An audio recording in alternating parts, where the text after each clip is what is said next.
Hello बच्चों। अर्थशास्त्र विभाग आप सभी का इस ग्रुप में बहुत बहुत स्वागत करता है और ये शुभकामना देता है कि आप सभी स्वस्थ रहें, सुरक्षित रहें और अपनी ज़िंदगी में बहुत अच्छा आगे करते रहें। आज से हम ई लेक्चर की ये श्रृंखला शुरू कर रहे हैं, जिसमें आज का ये पहला लेक्चर है। इस लेक्चर को स्टार्ट करने से पहले मुझे लगता है कि व्हाट्सएप से जो तुम्हारी क्वेरीज थी उसके बारे में थोड़ी सी बात कर लें। सबसे पहला तो मैं ये बता दूं कि ये जो ग्रुप है ये एमए फाइनल इकोनॉमिक्स के बच्चों के लिए है, इसलिए सब्जेक्ट पूछने की तो कोई बात ही नहीं होती है, क्योंकि ये सब्जेक्ट सिर्फ इकोनॉमिक्स के बच्चों का ही ग्रुप है। अब बात आती है पेपर्स की कि हमारे पास कौन कौन से पेपर हैं। तो एमए में हम 9 पेपर्स को पढ़ते हैं, जिसमें से 7 कंपलसरी होते हैं और 2 ऑप्शनल होते हैं। प्रीवियस में हम 4 पेपर्स पढ़ते हैं, जिसमें से 3 कंपलसरी और 1 ऑप्शनल होता है। फाइनल में हम 5 पेपर्स पढ़ेंगे, जिसमें से 4 कंपलसरी हैं और 1 ऑप्शनल है। 4 पेपर्स में चौथा पेपर हमारा, 3 तो हमने प्रीवियस में पढ़े, माइक्रो मैक्रो स्टैटिस्टिक्स। चौथा कंपलसरी पेपर है पब्लिक इकोनॉमिक्स, जो मेरा पेपर है। उसके बाद तुम्हारा 5th पेपर है इंटरनेशनल इकोनॉमिक्स, 6th पेपर है डेवलपमेंट इकोनॉमिक्स और 7वां पेपर एडवांस इंडियन इकोनॉमी है। तो इस तरह से ये 7 पेपर आपके कंपलसरी हैं, जिसमें से 4th, 5th, 6th और 7th ये 4 पेपर आपको एमए फाइनल में पढ़ने हैं। एक पेपर आपको सेलेक्ट करना है, ऑप्शनल है, जिसमें agriculture economics, labour, Indian banking system और सर्वे है शायद। तो इनमें से आपको सेलेक्ट करना है, लेकिन जो आपने प्रीवियस में लिया है वो पेपर ऑप्ट नहीं करना है। तो ये बात हो गई पेपर्स की कि ये पेपर हमको पढ़ने हैं।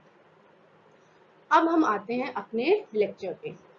ये जो पब्लिक इकोनॉमिक्स है, इस पेपर का नाम, जिसका पहले पेपर का नाम था पब्लिक फाइनेंस, सार्वजनिक वित्त।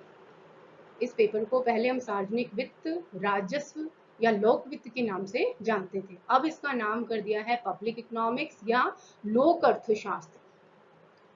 तो इस पेपर को हम शुरू करेंगे। इसका पहला जो पार्ट हमारे पास है वो है सार्वजनिक वित्त की प्रकृति एवं क्षेत्र, की nature and scope of public finance.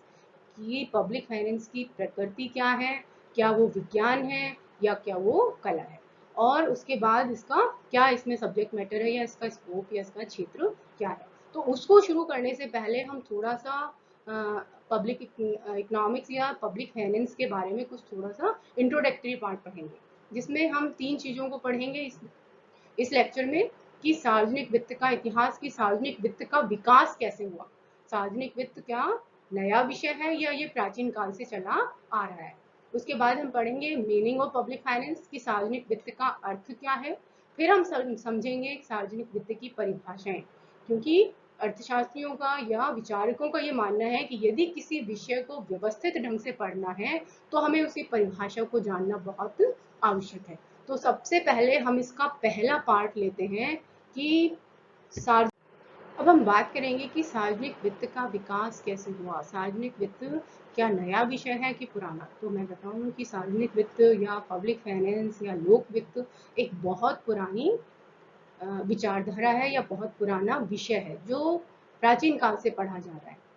सार्वजनिक वित्त का जो विकास हुआ उससे पहले शुरू में जब परंपरावादी अर्थशास्त्री थे तो उनका ये मानना था कि सरकार को आर्थिक क्षेत्र में कोई हस्तक्षेप नहीं करना चाहिए। उनका मानना था कि सरकार का काम है देश में शांति बनाए रखना, सुरक्षा की व्यवस्था करना, न्याय की व्यवस्था करना और प्रशासन को चलाना है।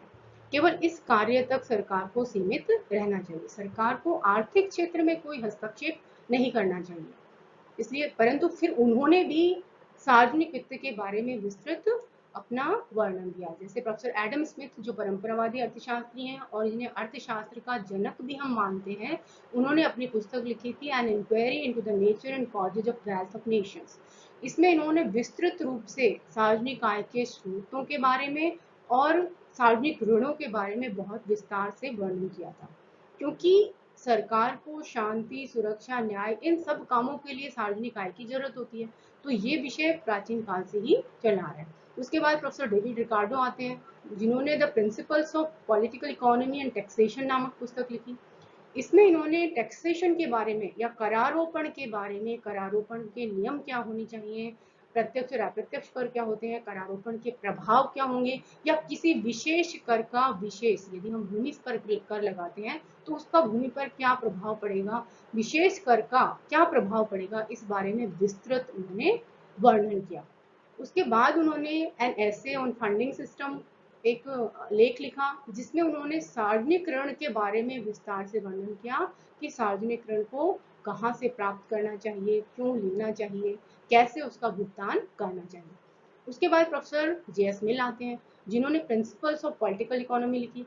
इसमें भी इन्होंने सार्वजनिक आय और करों के बारे में बहुत विस्तार से वर्णन किया। तो ये सारे परंपरावादी अर्थशास्त्री थे जो ये कहते थे कि आर्थिक क्षेत्र में सरकार को कोई हस्तक्षेप नहीं करना चाहिए, परंतु फिर भी इन लोगों ने भी सार्वजनिक वित्त या पब्लिक फाइनेंस के महत्व को समझा और उसके बारे में पुस्तकों में विस्तार से लिखा।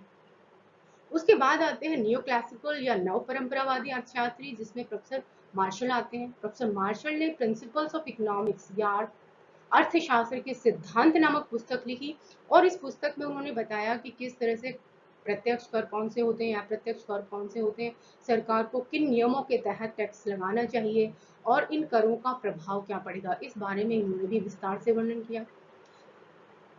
इन सब ने यद्यपि सार्वजनिक वित्त के बारे में विस्तृत अध्ययन किया, उससे संबंधित विचार प्रस्तुत किए, लेकिन सबसे वैज्ञानिक और सुव्यवस्थित अध्ययन प्रोफेसर बेस्टविल के समय से माना जाता है।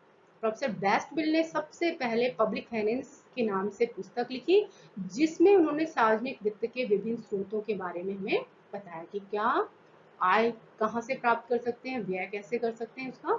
इसके बाद प्रोफेसर डाल्टन आते हैं जिन्होंने प्रिंसिपल्स ऑफ पब्लिक फाइनेंस के नाम से पुस्तक लिखी और इसमें भी उन्होंने सार्वजनिक आय और व्यय के बारे में बताया।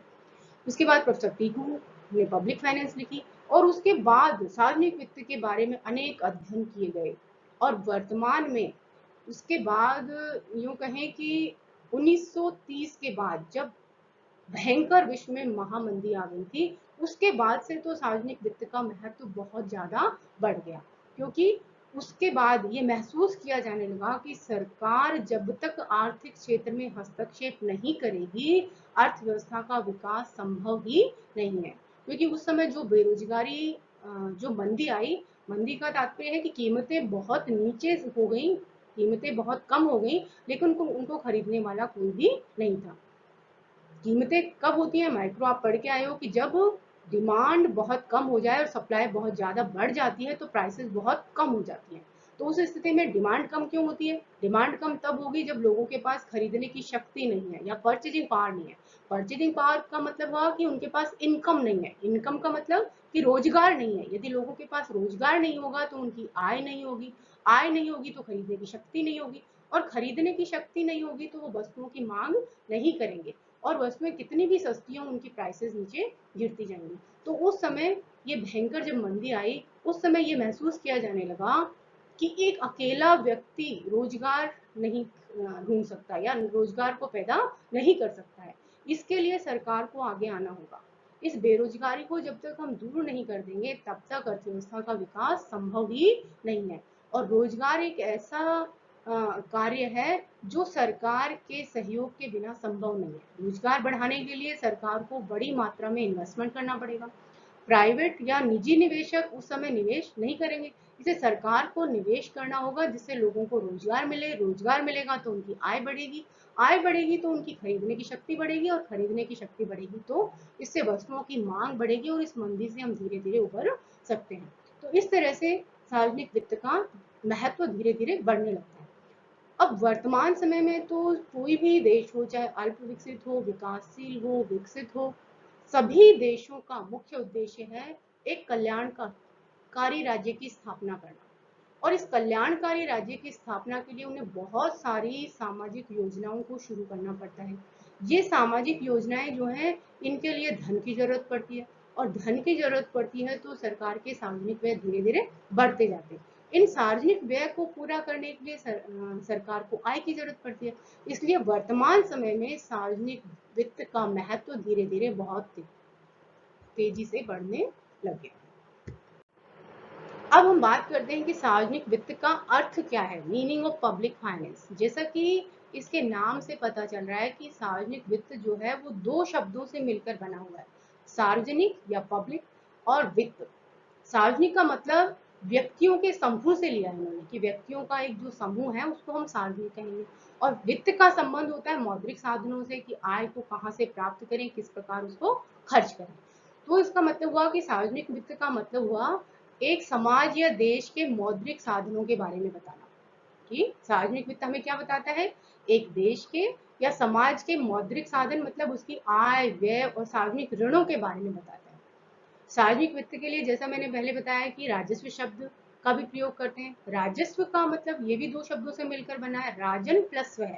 इसका अर्थ होता है राजा का धन। तो जब राजतंत्र था उस समय राजा जो होता था वो सर्वोपरि होता था।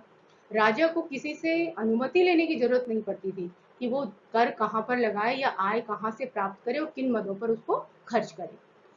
अब यदि अंग्रेजी में हम पढ़ें तो इसको पब्लिक फाइनेंस कहते हैं। तो पब्लिक फाइनेंस में भी दो शब्द हैं, पब्लिक और फाइनेंस। पब्लिक शब्द का इन्होंने जो तात्पर्य लिया है वो जनता का प्रतिनिधित्व करने वाली संस्थाओं से है।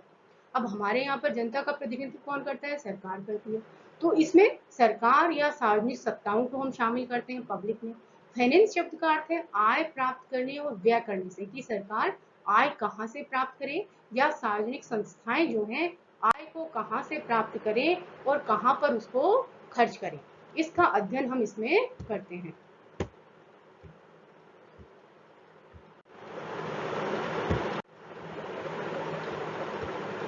अब हम बात करते हैं कि सार्वजनिक वित्त के तीन पक्ष हैं। पहला इसका व्यवहारिक या प्रैक्टिकल, दूसरा थ्योरेटिकल और सैद्धांतिक या राजकोषीय है, और फिजिकल। सैद्धांतिक सबसे पहले लेते हैं व्यवहारिक। व्यवहारिक पक्ष में हम ये देखते हैं कि सरकार की आय और व्यय जो है वो किस तरह से सर्कुलेशन में रहती है, उसका परिचालन कैसे होता है, उसका सर्कुलेशन कैसे होता है, कहाँ से आय प्राप्त करते हैं, किस प्रकार से उसको खर्च करते हैं।